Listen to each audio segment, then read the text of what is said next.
नमस्कार, ANB news पर अपना उत्तर प्रदेश में आपका स्वागत है और मैं हूं आपके साथ कर्ण जोशी। अगर आपको खुद में या अपने परिवार में किसी भी सदस्य में कोरोना वायरस के लक्षण दिखाई देते हैं तो आप इसे बिल्कुल भी नज़रअंदाज ना करें और तुरंत कोरोना वायरस की जांच करवाएं, क्योंकि देश में कोविड-19 से मरने वालों की संख्या बढ़ने का एक सबसे बड़ा कारण यह है कि लोग लक्षण दिखाई देने पर इसे नज़रअंदाज करते हैं। एएनबी न्यूज़ आपसे अपील करता है कि तुरंत अपनी जाँच करवाएँ और वायरस को जड़ से ख़त्म करने में हमारा सहयोग करें।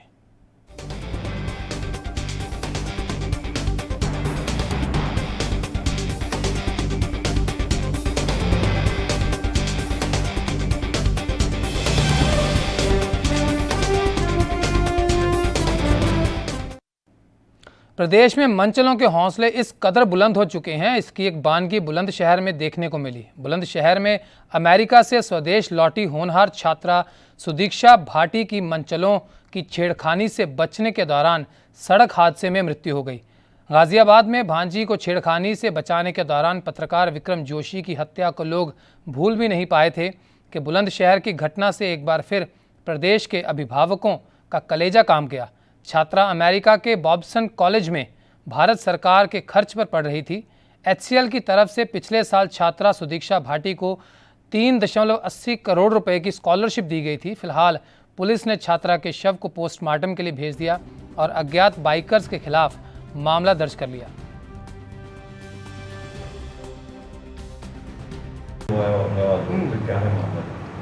शुभिक्षा नाम की एक लड़की अपने चाचा के साथ अपने मामा के गांव जा रही थी। रास्ते में उसका एक्सीडेंट हो गया। एक बुलेट मोटरसाइकिल से उसके मोटरसाइकिल की टक्कर हो गई और जिसमें शुभिक्षा की दर्दनाक परिस्थितियों में मौत हो गई। अभियोग पंजीकृत कर लिया गया है और जो मोटरसाइकिल वाला था जिससे एक्सीडेंट हुआ है उसकी तलाश की जा रही है, विवेचना की जा रही है। सर, ये काफ़ी मेधावी छात्रा थी, भारत सरकार की स्कॉलर पे अमेरिका में पढ़ रही थी, ऐसी भी जानकारी है?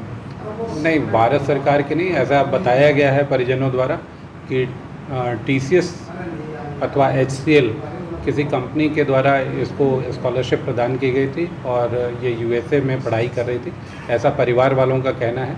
विस्तृत जांच की जा रही है। देखिए, कल सुबह सुदीक्षा जी अपने भाई निगम भाटी के साथ अपने घर गौतम बुद्ध नगर के दादरी से अपने मामा जी के यहाँ, जो कि बुलंदशहर के खानपुर थाना क्षेत्र में पड़ता है, वहाँ जा रही थी। बाइक से जा रही थी। औरंगाबाद से 3 किलोमीटर पहले उनका बाइक ट्रैफिक के कारण उनके आगे कुछ व्यक्ति जा रहे थे, उन्होंने ब्रेक मारा और ब्रेक मारने के कारण इनका बाइक उनके बाइक से टकरा गया। चोट लगी। इनको स्थानीय प्रशासन ने सूचना मिलने पर तुरंत CHC औरंगाबाद में भर्ती करवाया। इसमें कतिपय सूत्रों द्वारा ये बताया जा रहा है कि उनके चाचा बाइक चला रहे थे, जो कि सर्वथा गलत है। इनके भाई का वीडियो स्टेटमेंट देखा गया है और अभी अभी औरंगाबाद के सुभाष सिंह जो इंस्पेक्टर हैं वो इनके मामा जी के यहाँ गए थे। इनके मामा जी ने भी यही बताया है कि इनके भाई थे साथ में, चाचा नहीं थे। तो ये गलत खबर फैलाना, छेड़छाड़ की बात कहाँ तक? देखिए, छेड़छाड़ की बात जहाँ पर तक आप लोग पूछ रहे हैं, इसके बारे में इंक्वायरी की जा रही है। अभी तक ऐसा कोई साक्ष्य नहीं मिला है, जैसे इंक्वायरी होगी। तो बुलंदशहर में मनचलों की वजह से एक बेहद होनहार छात्रा सुदीक्षा को अपनी जान गंवानी पड़ी। गरीब परिवार की यह बेटी अमेरिका में पढ़ रही थी और छुट्टियों में घर आई थी, लेकिन अब इस घटना को लेकर प्रदेश के सबसे बड़े प्रशासनिक अधिकारी DGP हितेश चंद्र अवस्थी का बयान सामने आया। उन्होंने इस हादसे को दुर्भाग्यपूर्ण बताया। मुख्यालय पे सूचना हमको मिली है वो यह है कि 10 तारीख को एक भाई बहन अपनी मोटरसाइकिल से अपने मामा के यहाँ जा रहे थे। तो जो बेटी थी उसमें बैठी हुई, उसका नाम सुदीक्षा था और वो शायद अमेरिका में पढ़ती है। तो ये जा रहे थे, वहाँ पे कुछ ट्रैफिक थी रोड पर और इनके सामने एक मोटरसाइकिल जा रही थी जिसमें ब्रेक लगाने की वजह से एक्सीडेंट हो गया और टकरा करके गिरने पे, रोड से हिट होने पे लड़की के चोट आई और बाद में उसको अस्पताल ले गए, वहाँ पे उसकी डेथ हो गई अनफॉर्चुनेटली। ये पता लगा कि कोई प्रोटेक्शन नहीं था, सर में कुछ हेलमेट वगैरह नहीं लगाए थे बच्चे और रोड पे इम्पैक्ट से उनकी एक्सीडेंट में दुखदाई एक डेथ हुई है जो रिग्रेटेबल है। देखिए वहाँ पर जो हमारी वैन है PRV जो सबसे पहले स्पॉट पे पहुँची थी, उसका जो स्टाफ है उनसे भी लोकल पुलिस ने बात करी है। कोई स्टंट की बात वहाँ पर नहीं उस टाइम पर आई है, और जो उनका भाई है उसका भी जो वर्जन पता लगा है लोकल पुलिस को, उसमें स्टंट की बात नहीं है, एक्सीडेंट की बात उन्होंने करी है। लेकिन हम सारी पॉसिबिलिटीज़ को ओपन रख करके इसको देख रहे हैं, ओपन माइंड से केस को देख रहे हैं, और चूँकि एक्सीडेंट में डेथ हुई है तो वो दुर्भाग्यपूर्ण है एज इट इज़। बुलंदशहर में छेड़खानी के दौरान एक होनहार बेटी की मौत हो गई, जिसे लेकर समाजवादी पार्टी के नेता अनुराग भदौरिया ने योगी सरकार की कानून व्यवस्था पर सवाल उठाए। उत्तर प्रदेश की सरकार तो बड़े बड़े दावे कर रही है, हम तो अपराधियों को एनकाउंटर कर रहे हैं। कौन से अपराधी को एनकाउंटर कर रहे हैं आप? आपकी पुलिस का और उत्तर प्रदेश की सरकार का इकबाल खत्म हो चुका अपराधियों के ऊपर में। अपराधी बेखौफ घूम रहे हैं। बुलंदशहर की लड़की, बेचारी बच्ची जो यहाँ स्कॉलरशिप लेके अमेरिका तक पहुंची, गरीब घर की बच्ची, और अमेरिका से वापस आती है बुलंदशहर अपने गांव घर, तो उसको छेड़खानी का शिकार होना पड़ता है, और एक्सीडेंट में उसकी हॉस्पिटल ले जा पहुंचने पर उसकी मौत हो जाती है। ये आपकी कानून व्यवस्था है? ये अपराधियों पे आपका लगाम है? अपराधी जान चुके हैं कि उत्तर प्रदेश की और भारतीय जनता पार्टी की सरकार जाति धर्म की राजनीति में व्यस्त है। उसके पास फुर्सत नहीं है कि अपराधियों पे कंट्रोल करे। पुलिस का इकबाल खत्म हो चुका है, सरकार का इकबाल खत्म हो चुका है अपराधियों के ऊपर में। इसलिए अपराधी लगातार महिलाओं पे अत्याचार करते चले जा रहे हैं, और सरकार को सिर्फ निंदा करना आ रहा है। सरकार कोई कार्रवाई नहीं कर पा रही है, क्योंकि अपराधियों के अंदर में पूरी तरह बैठ चुका है कि सरकार हमारा कुछ नहीं बिगाड़ सकती, क्योंकि सरकार सुबह से लेकर शाम तक अगर किसी में व्यस्त है तो जाति धर्म की राजनीति में व्यस्त है, ना कि जनता की समस्या का समाधान करने में। तो वहीं कांग्रेस में सचिन पायलट की घर वापसी के बाद कांग्रेस ने राहत की सांस ली। इस बीच यूपी कांग्रेस के बड़े नेता दीपक सिंह ने एक बार फिर बीजेपी को कटघरे में खड़ा किया। राजस्थान में भारतीय जनता पार्टी का अहंकार हारेगा, कांग्रेस पार्टी, और कांग्रेस पार्टी विचारधारा जीतेगी। लोकतंत्र बचेगा, संविधान की रक्षा होगी। कांग्रेस पार्टी यही चाहती थी। जिस तरह से भारतीय जनता पार्टी के नेतृत्व में लगातार संविधान कुचला जा रहा है, लोकतंत्र की हत्या की जा रही है, राजस्थान में ये इनके अहंकार की समाप्ति हो जाएगी और लोकतंत्र की स्थापना के लिए कांग्रेस पूरे देश में फिर से स्थापित होगी। यूपी के सीएम योगी आदित्यनाथ क्या कुछ कह रहे हैं, आपको सुनवाते हैं। हिदायत है कि वह किसी भी पीड़ित को राहत से वंचित न होने दें।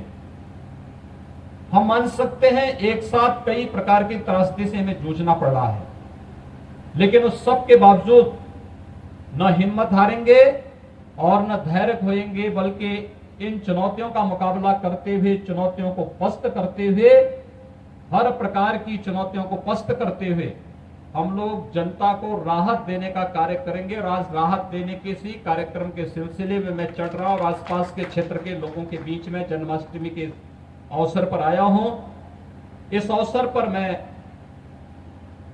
उन सभी को जिन्होंने कोरोना वॉरियर्स बनकर के कोरोना के खिलाफ देश की इस लड़ाई को मजबूती से लड़ते हुए, तो सचिन पायलट की कांग्रेस में वापसी के बाद कांग्रेस को थोड़ी राहत तो मिली। इस बीच बीएसपी सुप्रीमो मायावती ने तंज कसते हुए कहा कि राजस्थान में कांग्रेस सरकार फिलहाल सुरक्षित दिख रही है, लेकिन कहा नहीं जा सकता कि दोबारा यह विवाद कब शुरू हो जाए।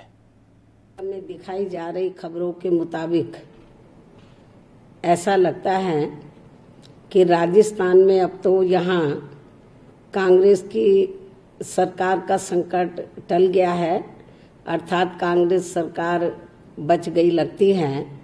लेकिन आगे फिर श्री गहलोत व श्री पायलट में इनका ड्रामा कब शुरू हो जाए ये कहा नहीं जा सकता है, जिसे खास ध्यान में रखकर ही अब हमारी पार्टी का ये कहना है कि इन दोनों के सरकार में पद व वर्चस्व आदि को लेकर जो अंदरूनी व बाहरी जंग लंबे अरसे से छिड़ी हुई है, तो उससे वहाँ की जनता के जनहित के कार्य काफ़ी ज़्यादा बाधित हुए हैं। खास तौर से जब कोरोना पूरे देश में फैला हुआ है, राजस्थान में भी फैला हुआ है, ऐसे समय में सरकार को काफ़ी वहाँ की जनता की तरफ ध्यान देने की ज़रूरत है। तो मैं समझती हूँ कि सरकार ना तो कोरोना की तरफ गंभीर रही है उससे निपटने के लिए, और वहाँ पे जो जनहित के कार्य हैं वो भी बड़े पैमाने पर बाधित हुए हैं। 15 अगस्त नज़दीक है, जिसे लेकर उत्तर प्रदेश पुलिस इसकी तैयारियों में लगी हुई है। इस बीच पहले सोशल मीडिया पर आपत्तिजनक संदेश और अब लोगों के मोबाइल नंबरों पर आ रही आपत्तिजनक रिकॉर्डेड कॉल ने पुलिस अधिकारियों के बीच सनसनी पैदा कर दी। यह कॉल वर्चुअल नंबर से अमेरिका, कनाडा, मलेशिया और अन्य जगहों की होने की आशंका जताई गई। यूपी के law and order Prashant Kumar का कहना है कि यूपी ही नहीं बल्कि अन्य राज्यों में भी ऐसे मैसेजेस आ रहे हैं, जिसे लेकर जांच एजेंसियों के साथ यूपी पुलिस भी पड़ताल कर रही है। ये केवल लखनऊ में ही नहीं, पूरे उत्तर प्रदेश में और अदर अन्य प्रदेशों में भी इस तरह की कॉल्स आ रही हैं, जो कि किसी गेटवे के थ्रू रीडायरेक्ट करके की जा रही है। इसके बारे में जो उत्तर प्रदेश पुलिस और हमारी जो अपनी एजेंसीज हैं और अन्य जो एजेंसियां हैं उनके साथ मिलकर हम लोग कार्य कर रहे हैं। बहुत जल्द ही ये इस केस का भी हम पर्दाफाश करेंगे और इसकी गहन विवेचना चल रही है। ऐसा प्रतीत होता है कि खासकर मुख्यतया ये पत्रकार बंधुओं को टारगेट करके सूचना दी जा रही है या वॉइस मेल दी जा रही है और मिसचिफ करने की कोशिश है। और इस संबंध में स्थानीय थाना हजरतगंज में ऑलरेडी मुकदमा दर्ज है और हम लोगों ने एक नंबर भी दे रखा है कि जिस किसी के पास भी इस तरह के कॉल आते हैं उसका डिटेल वहाँ दें और बहुत जल्द ही हम लोग इसके तह में जाकर इस पूरे केस का पर्दाफाश करेंगे। ऑल इंडिया शिया पर्सनल बोर्ड के प्रवक्ता मौलाना यासूब अब्बास ने 15 अगस्त को लेकर बड़ा बयान दिया। अब्बास ने कहा कि मैं उन लोगों की मजम्मत करता हूं जो मुल्क की एकता को तोड़ना चाहते हैं। ट्विटर और वायरल ऑडियो के माध्यम से जो अफवाहें उड़ाई जा रही हैं वह गलत हैं। गलत तरीक़ों से मुसलमानों को बाहरी ताकतें इस्तेमाल कर रही हैं, वह गलत है और मैं इसकी घोर निंदा करता हूँ। जिस तरीके से 15 अगस्त में प्रधानमंत्री द्वारा झंडा रोहण कार्यक्रम को लेकर इस तरीके के ट्वीट्स और इस तरीके के ऑडियो वायरल किए जा रहे हैं कि मुसलमान इसका बहिष्कार करें, मैं पूरी तरीके से इसकी निंदा करता हूं और इसकी भरपूर तरीके से मजम्मत करता हूं। हिंदुस्तान हमारा मुल्क है और हुब्बुल वतन मिनल ईमान, वतन की मोहब्बत ईमान का जुज़ है। जिस तरीके से भी ये ट्वीट हो रहे हैं और जिस तरीके से 15 अगस्त को लेके गलत तरीके से मुसलमानों को भड़काने के लिए हमारी बाहरी ताकतें जो काम कर रही हैं, ये हमारे इत्तेहाद को तोड़ने की साजिश है। मैं गवर्नमेंट ऑफ इंडिया से गुजारिश करूंगा कि ऐसे लोगों के ऊपर सख्त से सख्त कार्रवाई होना चाहिए है जो मुल्क के इत्तेहाद को तोड़ने की कोशिश कर रही हैं। तो प्रदेश के अमेठी में अज्ञात बदमाशों ने गौरीगंज कोतवाली से चंद कदमों की दूरी पर एक 14 वर्षीय किशोर का अपहरण कर लिया और इलाके में सनसनी फैल गई। खबर से क्षेत्र में दहशत का माहौल पसर गया। गौरीगंज कस्बे में देर शाम करीब 8 बजे अपने घर जा रहे एक किशोर का बदमाशों ने अपहरण कर लिया। कुछ देर बाद उन्होंने किशोर को छोड़ने के एवज में उसके पिता से 5 लाख रुपए की फिरौती मांगी। घटना के बाद तुरंत एक्शन में आए अमेठी के पुलिस अधीक्षक दिनेश सिंह भी मौके पर पहुंचकर पुलिस की कई टीमों को काम पर लगा गए। एसपी की सख्ती के बाद अपहरणकर्ता खुद को फंसता देख किशोर को बेहोशी की हालत में जामो रोड पर स्थित किया हॉस्पिटल के पास सड़क किनारे बेहोशी की हालत में छोड़कर फरार हो गए। एसपी दिनेश सिंह बेहोशी की हालत में मिले उस किशोर को स्वयं लेकर गौरीगंज जिला अस्पताल पहुंचे। हमारे भाई का लड़का हूँ, मेरा भतीजा, वो दवा लाने घर से निकला 7:30 के आसपास, 7 के आसपास। वो तब से गायब हो गया था, फिर घर नहीं आया। बाद में हमारे भैया के मोबाइल नंबर पे फिरौती की मांग आई 5 लाख रुपए की। वो जो है सीधे पुलिस को इन्वॉल्व किया इसमें। पुलिस टीम जो है पूरा जिले की पुलिस जो है इसमें एक्टिव हो गई। 2.5 घंटे बाद ठीक किया हॉस्पिटल के पीछे इनको बेहोश की हालत में पाया गया। बस इतना ही है, इलाज चल रहा है और होश आने पर कुछ ही पता चल सकता है। आज थाना गौरीगंज के श्री प्रभाकर शुक्ला द्वारा सूचना दी गई कि उनके पुत्र शुभम शुक्ला, जिसकी उम्र 19 वर्ष है उसका अपहरण कर लिया गया है और अपहरणकर्ताओं द्वारा 5 लाख की फिरौती मांगी गई है। इस सूचना को प्राप्त होते ही हमारे कप्तान साहब के निर्देशन में सभी टीम एसओजी सर्विलेंस थाना गौरीगंज की पुलिस को एक्टिवेट किया गया। सभी रास्तों जो कि शहर से बाहर निकलने के हैं उन सबको सील कर दिया गया। होटल, ढाबा, सराय, रेलवे स्टेशन, बस स्टैंड की सघन चेकिंग की गई। इसका परिणाम ये रहा कि उनके लड़के को सकुशल बरामद कर लिया गया है। थाना पे उनके द्वारा तहरीर दी गई जिसमें मुकदमा दर्ज कर लिया गया है। लड़के के बयान दर्ज किए जा रहे हैं और शीघ्र घटना का नाम। अपना उत्तर प्रदेश में लेंगे एक छोटा सा ब्रेक, बने रहिए।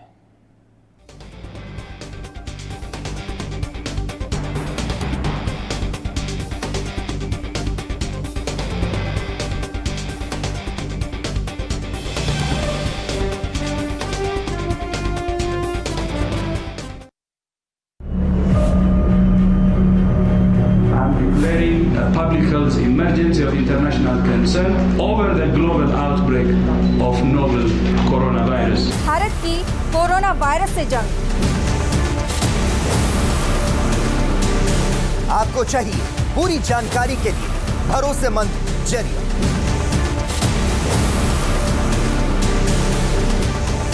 जानकारी जो अफवाहों पर ना हो। 24 घंटे 7 दिन लगातार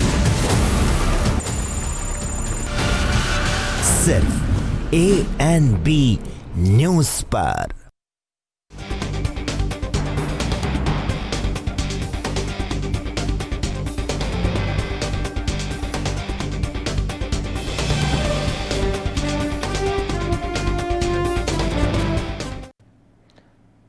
बढ़ेंगे अगली खबर की ओर, जहां खबर एटा से है, जहां जिले का जलेसर क्षेत्र पूरी दुनिया में पीतल के घुंघरू और घंटे के लिए मशहूर है।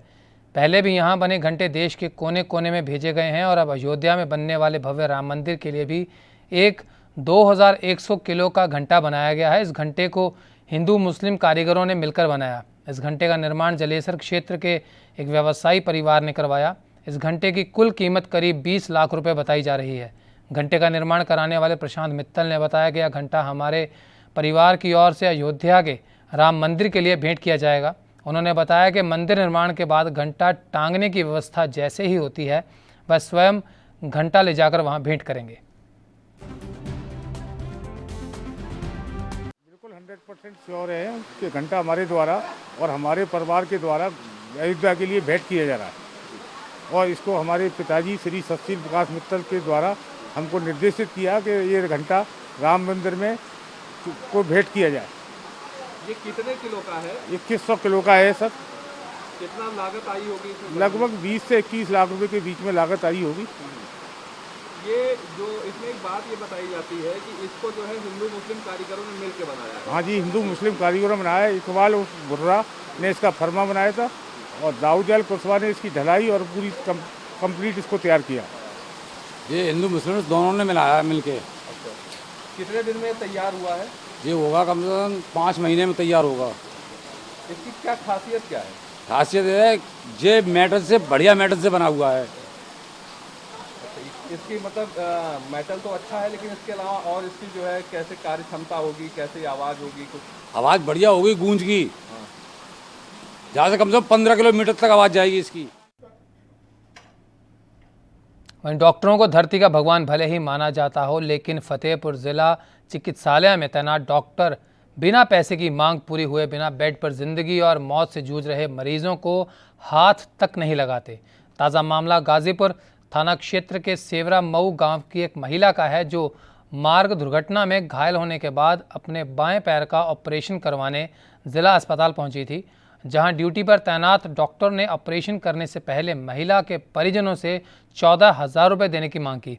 गरीब और लाचार महिला के परिजन डॉक्टर के सामने अपने मरीज की ज़िंदगी बचाने के लिए गिड़गिड़ाते रहे, लेकिन डॉक्टर ने महिला के तीमारदारों से 10,000 रुपये लिए बिना महिला को हाथ तक नहीं लगाया और 3,000 रुपये ऑपरेशन के बाद देने की बात कही। वीडियो कल वायरल हो रहा था, हमने ये देखा वीडियो जिसमें 2 लोगों की आवाज़ें आ रही थी और उसमें पैसे के लेन देन की चर्चा हो रही थी और ये ऑपरेशन के लिए पैसे लेने देने की बात चल रही थी और ये शासन के नीतियों के विरुद्ध है। अतः इसकी जांच करा के कठोर से कठोर कार्रवाई करेंगे।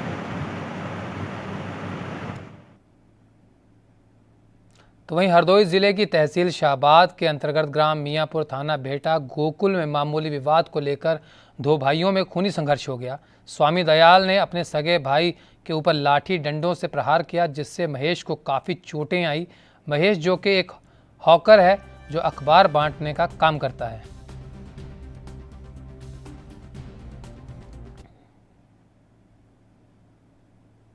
तो वहीं डॉक्टर कफील की रिहाई की मांग को लेकर जहां सोशल मीडिया पर आवाज़ें तेज़ी से बुलंद हो रही हैं, वहीं डॉक्टर कफील की रिहाई के मामले में अब कांग्रेस पार्टी भी पीछे नहीं रही। डॉक्टर कफील की रिहाई की मांग को लेकर उत्तर प्रदेश कांग्रेस अल्पसंख्यक विभाग के सचिव मिल्लत उर रहमान गोंडा पहुंचे, जहां उनकी अगुवाई में सैकड़ों की संख्या में पार्टी कार्यकर्ताओं ने सड़क पर उतरकर डॉक्टर कफील की रिहाई की मांग की।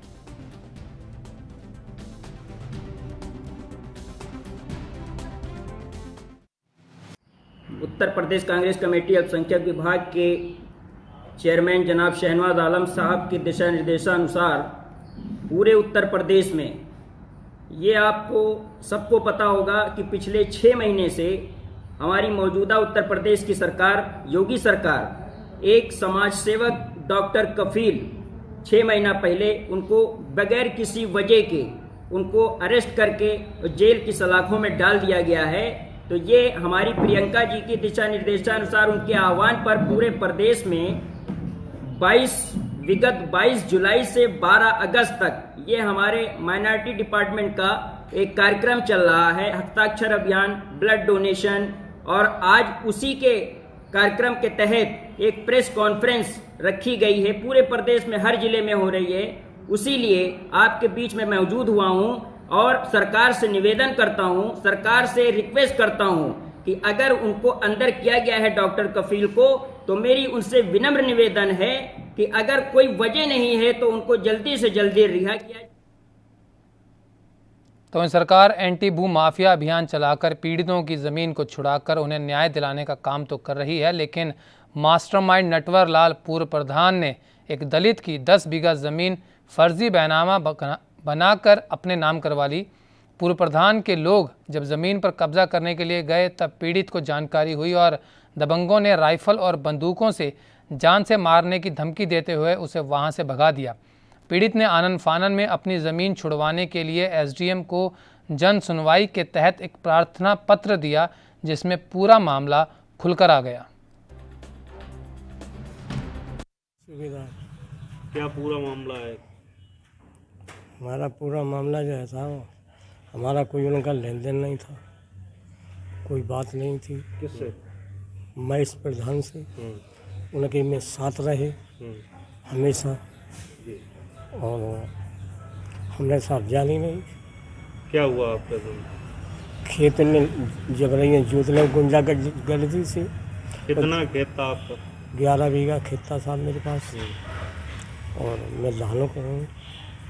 और जब हमने रोकने के जोतने गए थे तो आपने जब मतलब हम जब जोतने के लिए गए, जब हम साहब गए इनके मुकाबले पे, साहब इनके लड़का और भैया ले राइफल साहब सब दौड़ पड़े साहब, हम डर के मारे धानों खा पूरी जगह छोड़ आया। प्रदेश के शिक्षा विभाग में लगातार भ्रष्टाचार के मामले सामने आ रहे हैं। ताज़ा मामला हरदोई जिले का है, जहां खंड शिक्षा अधिकारी के रिश्वत मांगने का वीडियो सोशल मीडिया पर वायरल हो रहा है। इसमें खंड शिक्षा अधिकारी एक रिटायर्ड शिक्षक से 10,000 रुपये की रिश्वत की मांग कर रही हैं। वीडियो में उन्होंने बेसिक शिक्षा अधिकारी का नाम भी लिया, जिससे उनकी भूमिका पर भी सवाल खड़े हो गए।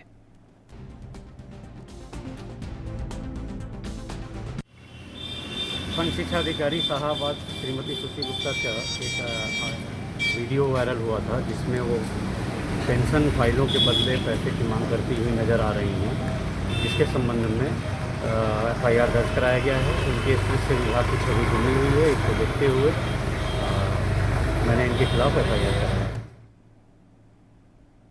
तो मुरादाबाद में थाना कड़गर क्षेत्र के रामपुर दोराहा पर उस समय अफरा तफरी मच गई और ऐसा माहौल बन गया जब मोहम्मद आबिद ने अपनी पत्नी शबाना को डिलीवरी के लिए सनराइज़र हॉस्पिटल में भर्ती करवाया, जो कि शबाना की नॉर्मल डिलीवरी द्वारा बेटे को जन्म दिया था। सनराइज़र हॉस्पिटल के डॉक्टरों ने नवजात शिशु की तबीयत खराब बताकर मशीनों में रखवा दिया। डॉक्टरों ने जब 2 दिन पहले नवजात शिशु को स्वस्थ बताते हुए कहा था कि आपका बच्चा अब ठीक है, आप इसे ले जा सकते हैं और आप जो बिल है वो अस्पताल का रह गया है उसे जमा करवा दीजिए। जब पीड़ित पैसे लेकर घर से वापस अस्पताल पहुंचा तो डॉक्टरों ने कहा कि आपके बच्चे की हालत अभी ठीक नहीं है, जबकि पीड़ित ने डॉक्टर शकील से बात की थी और उन्होंने कहा था कि मेरे बेटे को डिस्चार्ज कर दीजिए, मगर पीड़ित की लाख मन्नतों के बाद भी डॉक्टरों ने नवजात शिशु को अस्पताल से छुट्टी नहीं दी और आज नवजात शिशु ने अस्पताल में ही दम तोड़ दिया।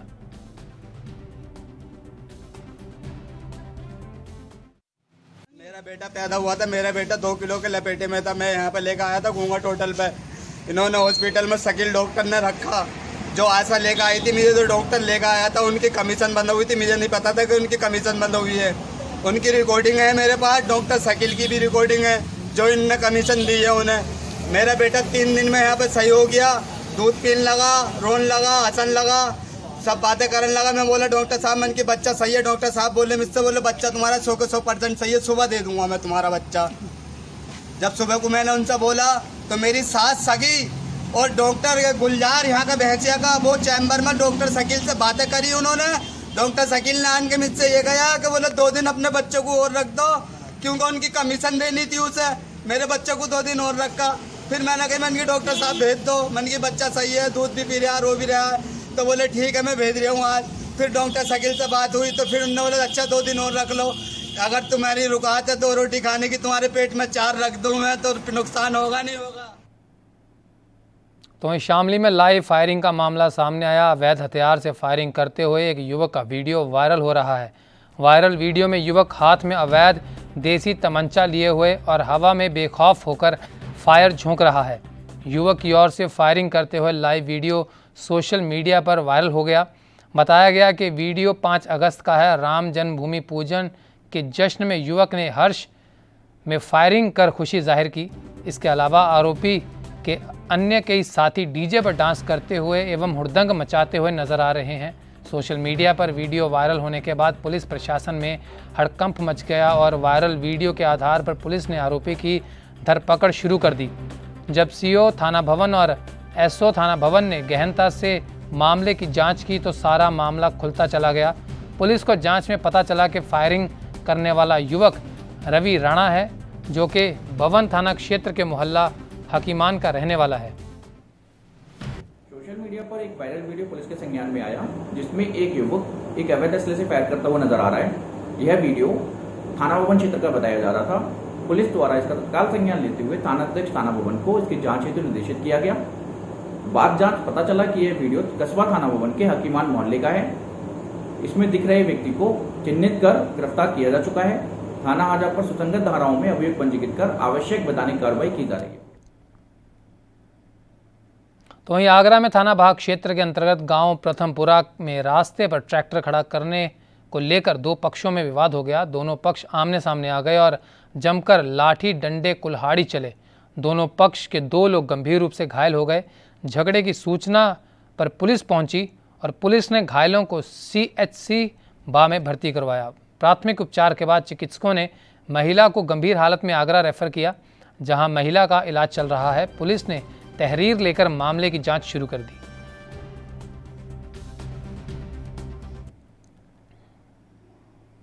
तो अयोध्या में सोहावल तहसील क्षेत्र के अंतर्गत देवरा कोट मौजे में सरकारी सस्ते गल्ले की 2 दुकान संचालित होती हैं, जिसमें क्षेत्र की लगभग आधी आबादी मुबारकगंज बाजार स्थित शिवशंकर मिश्र के सरकारी सस्ते गल्ले की राशन की दुकान से राशन लेती हैं, जिसमें ग्राहकों का आरोप है कि कोटेदार राशन को पीछे से ब्लैक करता है और ग्राहकों को राशन नहीं देता है।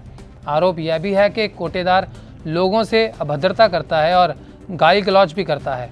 वहीं इस मामले में आपूर्ति निरीक्षक मनोज सिंह ने बताया कि कोटेदार और ग्रामीणों में राशन वितरण में पहले राशन लेने और ज़्यादा पैसे लेने की शिकायत मिली, जिसकी जांच करवाई जा रही है। और इसमें राशन का वितरण की समस्या बहुत अधिक है। इसमें समस्या ये है कि राशन दिया भी नहीं जा रहा है और दिया जा रहा है तो अधिक पैसा दिया जा रहा है। इसकी शिकायत कई बार हुआ है। शिवशंकर मिश्रा जो कि कलाफापुर मजारा दुर्गापुरा के मूल निवासी हैं और उसके बाद यहाँ जो है अपना दुकान आधार कार्ड बनवाकर परिवार रजिस्टर में नाम दर्ज करा के फर्जी तरीका से यहाँ का जो है कोटेदार बन बैठा है। सन 1993 में ये एक बार निलंबित हुए, उसके बाद 2007 में ताहिर मोहम्मद के लड़के को चप्पल से मारा था, तब भी ये निलंबित। अपना उत्तर प्रदेश में अभी के लिए इतना ही। देश और दुनिया की तमाम अहम खबरों के लिए बने रहिए ANB न्यूज़ के साथ। नमस्कार।